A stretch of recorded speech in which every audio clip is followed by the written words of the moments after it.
Assalamualaikum warahmatullahi wabarakatuh. Selamat datang di studio kami Islamic Science Research Institute, pengelola sebuah proyek yang bernama World Twilight Project dan pengelola ribuan data Twilight dari seluruh dunia, sejak dari New Zealand sampai dengan mendekati kutub di wilayah Arktik, dan data itu adalah paling komprehensif di dunia.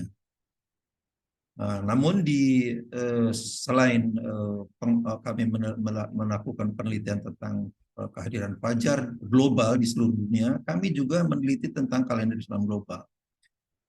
Video kali ini saya buat untuk menanggapi tulisan-tulisan beberapa tulisan Profesor Thomas Jamaluddin yang kesan saya dia ini panik karena beberapa upaya yang dia lakukan kelihatannya sia-sia gitu. Imkan Ru'yat Mabim sudah saya buktikan itu adalah blunder besar. Kemudian data Labuan Bajo untuk subuh juga blunder besar. Jadi memang kelihatannya dia panik, makanya dia kemudian membuat tulisan-tulisan yang sangat ofensif tapi tidak mendasar. Nah, mari saya share screen saya.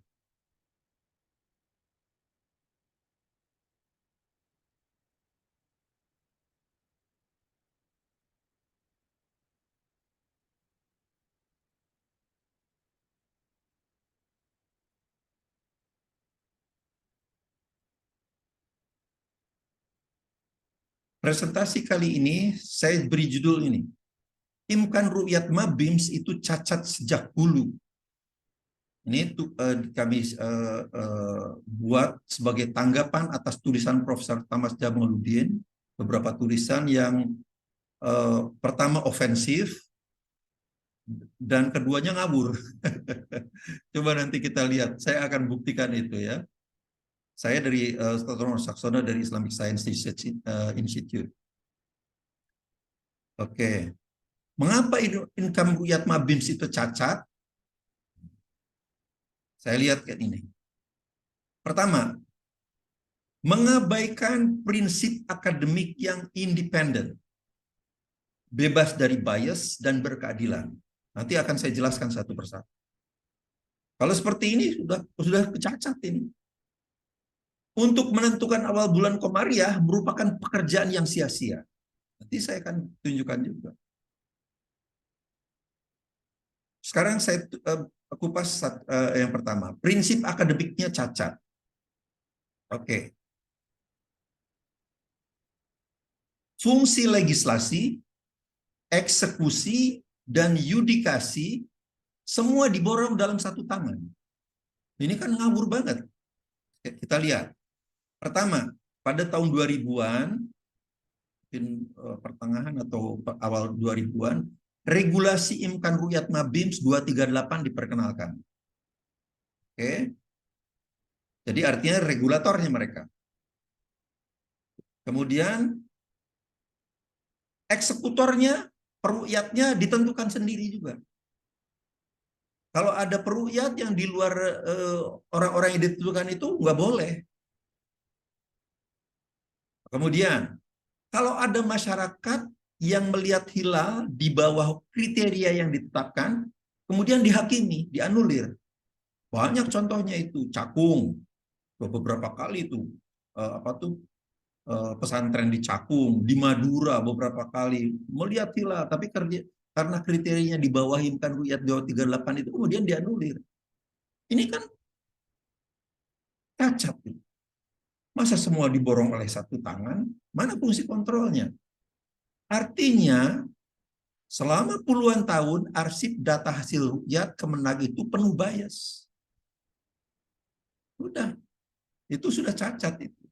Nah, kemudian dengan menggunakan database yang cacat ini, disusunlah kriteria baru Imkan Ru'yat Mabims 3.64. Diawali dengan apa yang dilakukan oleh Pak Thomas Jamaluddin, ribuan data itu ribuan. Karena apa? Karena selama kalau nggak salah 20 tahunan dari 1969 sampai 2015 atau berapa. Katakanlah 10 tahun. 10 tahun yang di datanya itu kan awal Ramadan, awal Syawal, awal Zulhijjah. Jadi 300. Satu itu setiap katakanlah awal Ramadan itu katakanlah ada 100 lokasi itu. Jadi sudah ribuan data itu. Nah, kemudian secara subjektif Pak Thomas Jamaluddin ini oh ini nggak cocok, ini nggak cocok, ini nggak cocok. Pilihnya 11 data. 11 data. Dari ribuan itu di 11 data. Kasih rupiah. Ini jelas bias. Karena kriteria pemilihannya juga cuma subjektif aja sendiri kan. Ngawur betul itu, ngawur.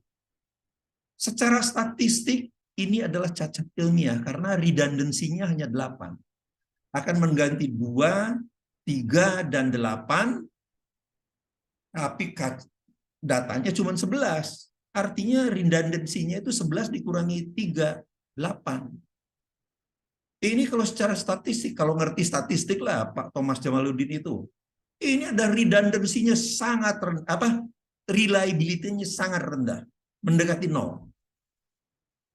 Nah, jadi memang harus belajar statistik ini. Padahal untuk kepentingan ratusan juta umat Islam. Bayangkan ratusan juta umat Islam dibikin main-main aja cuma data pakai 11 data yang asalnya data sekunder yang cacat, penuh bias. Padahal dalam setiap Jumat, khutbah Jumat, khotib itu mungkin 95% lah, selalu membacakan, mengingatkan ini. Innallaha ya'murukum bil adli wal ihsan. Sesungguhnya Allah memerintahkan padamu. Artinya mewajibkan, cuman beda dengan kutiba. Kalau kutiba itu rukunnya jelas. Kutiba alaikumusiyam, diwajibkan atas kamu berpuasa, itu rukunnya jelas. Syarat-syaratnya jelas kan. Kalau ya'murukum itu mewajibkan pada kalian, memerintahkan pada kalian bil adli wal ihsan, agar berbuat adil dan ihsan. Mana adilnya kalau semua eksekutif, legislatif dan yudikatifnya diborong oleh satu tangan? Bagaimana adil? Mana kontrol sosialnya? Dan ihsan itu menjaga etika, etika bermasyarakat, etika berkelompok, etika bertetangga. Bahkan harus adil pada tetangga.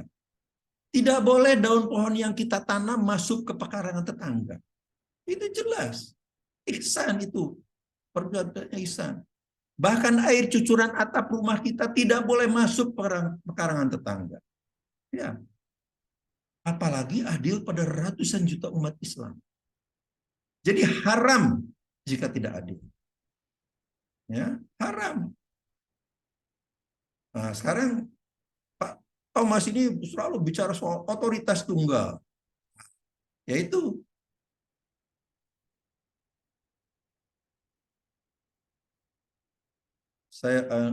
sejak tumbangnya sistem pemerintahan monarki yang korup di abad ke-18, 1700 sekian, 1780 sekian, otoritas tunggal itu sudah ditinggalkan.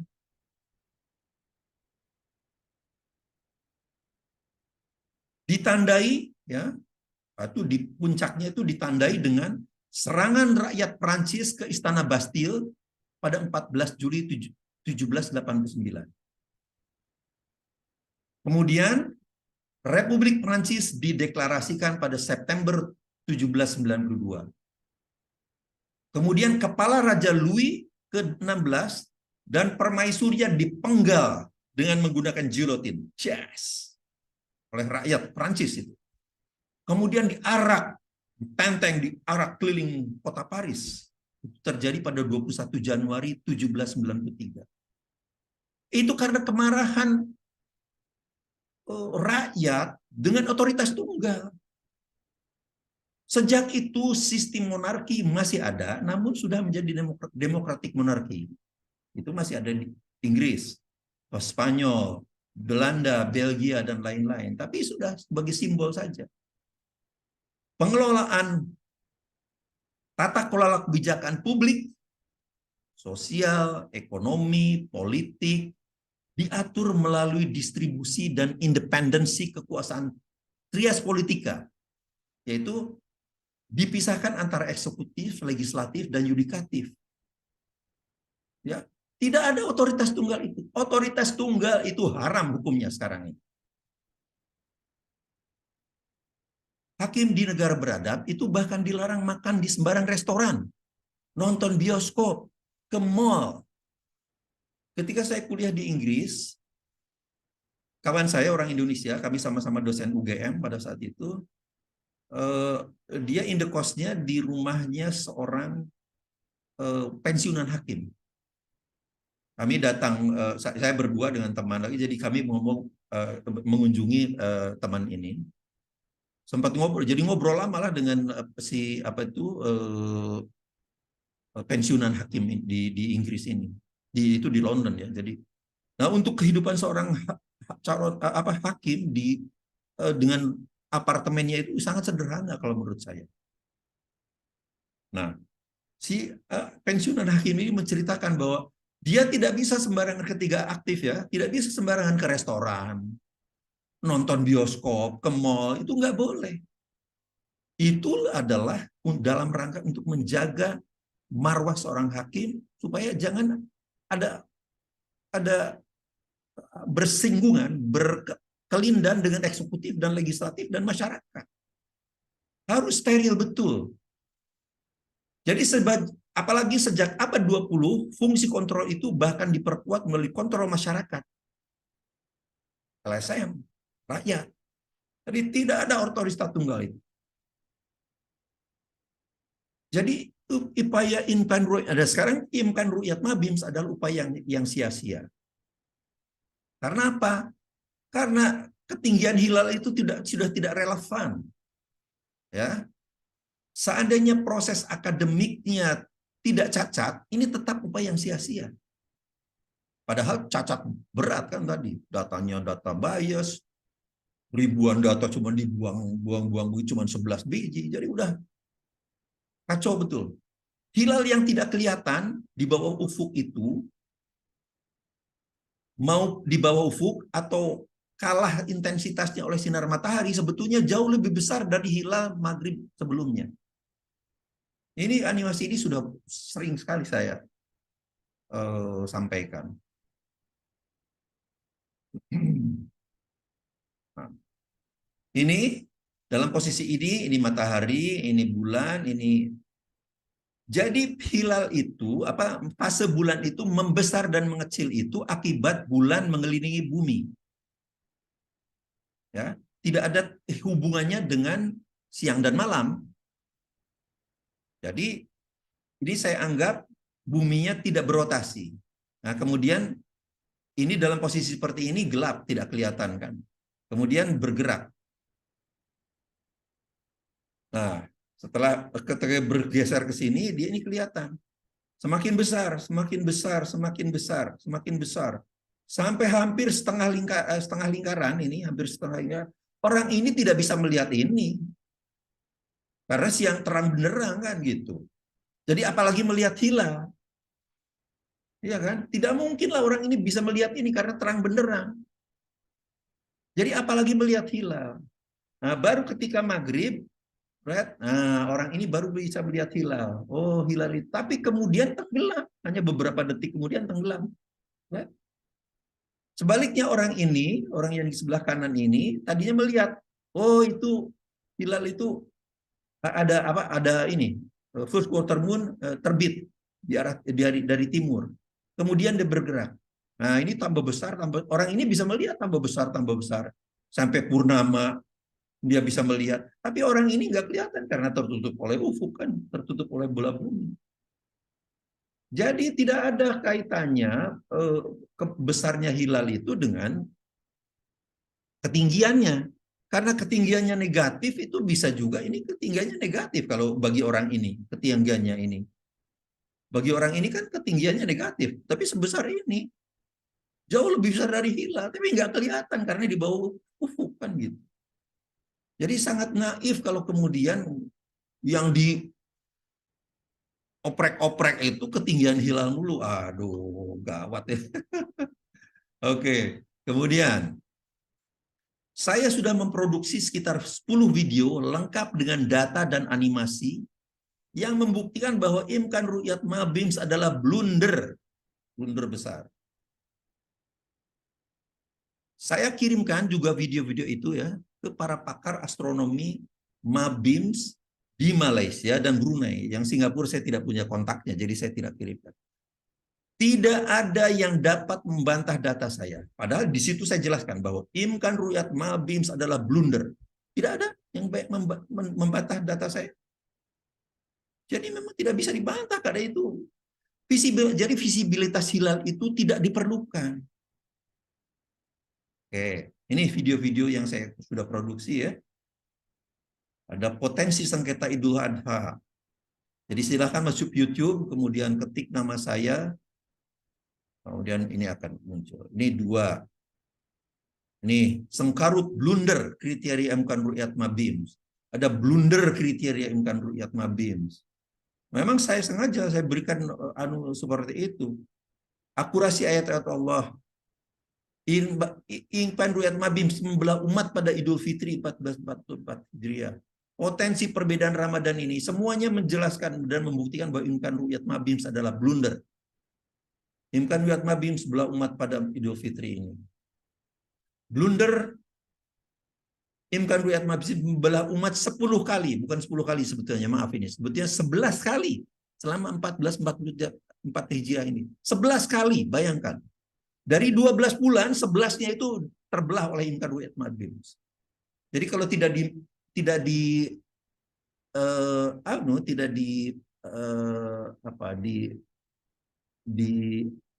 apply, tidak dilakukan, tidak digunakan imkan ru'yat mabims, maka kita normal. Dunia itu tidak terbelah. Tapi begitu imkan ru'yat mabims ditetapkan, digunakan, ya terbelah ini. 11 kali dalam, bukan 10 ya, 11 kali dalam 12 bulan. Jadi artinya kesalahannya itu 92%. Wah, luar biasa betul. Imkan ru'yat mabims itu ibarat ahli kimia, ya, yang mengklaim dapat merubah kayu menjadi emas. Ini contohnya aja, contoh saja. Namun dengan segala macam upaya, terus waktu tentu saja, biayanya sampai 100 juta. Pada hasilnya adalah hanya 1 gram emas dan senilai 2 juta. Jadi seandainya prosedur akademiknya itu betul, mungkin secara saintifik betul, ya. Oh, betul lah, oke. Saintifik mungkin bisa dapat hadiah Nobel juga. Tapi kemudian secara praksis, apa gunanya? Biayanya 100 juta kok cuma dapat hasilnya 2 juta kan? Secara akademik mungkin oke. Tapi untuk secara praktis nggak ada gunanya. Itulah imkan ru'yat mabims. Kalau prosedur akademiknya betul. Nah, ini nggak benar. Datanya cacat, prosesnya ngawur. Jadi inilah imkan ru'yat mabims itu. Apalagi proses akademiknya cacat dan ngawur. Nah, Pak Thomas juga mengatakan bahwa wujudul hilal itu geosentris. Nah, kita lihat. Karena berkejar-kejaran, apa tuh bulan dan bumi itu berkejaran-kejaran, kata anggapannya. Nah, lihat, berkejar-kejaran itu adalah teks Al-Quran. Wasakhkhara lakumul syamsa wal qamara daibain. Ya. Daibain itu artinya keduanya berputar. Dan dia telah menundukkan matahari dan bulan bagimu yang keduanya terus-menerus beredar, berputar. Jadi ini teks Al-Quran ini beredar itu. Matahari dan bulan beredar itu. Teks Al-Quran. dan telah menundukkan malam dan siang bagimu. Nah, ini selalu diikuti. Kalau Allah itu berfirman tentang bagaimana bulan dan matahari itu beredar dalam orbitnya, selalu diikuti atau ada ayat lain yang menjelaskan tentang menundukkan malam dan siang. Kita lihat lagi. Yasin 38. Wasyamsu tajri li mustaqarril laha, dzalikal taqdirul azizil alim. Dan matahari berjalan di tempat peredarannya. Ini teks Al-Qur'an. Jadi Pak Thomas itu mau mengolok-olok teks Al-Qur'an kalau gitu. Menuduh geosentris. Tapi harus diingat, Allah itu selalu anukan pada ayat sebelumnya, pada Yasin 37-nya, dikatakan wa ayatul lahumul lail, dan satu saja tanda kebesaran Allah bagi mereka adalah malam.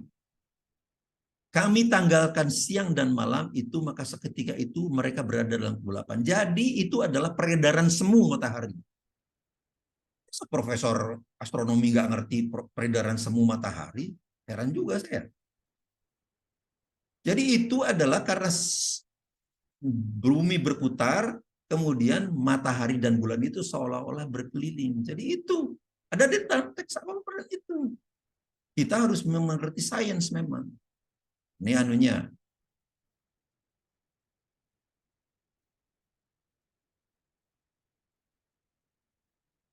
Ini. Jadi karena bumi berputar seperti ini, kemudian seolah-olah bulan dan matahari itu bergerak ke sana. Ini udah jelas sekali apa tuh. Sains sangat jelas membuktikan itu. Jadi matahari berjalan itu adalah perjalanan semu, apparent movement dari akibat bumi berotasi. Kalau geosentris, imkan rujat juga pasti geosentris lah. Gimana? Karena begini, ini bulan dan bumi itu diproyeksikan pada bola langit. Ini namanya bola langit ini, celestial sphere. Kemudian seolah-olah kemudian berkejar-kejaran, itulah gerak semu matahari.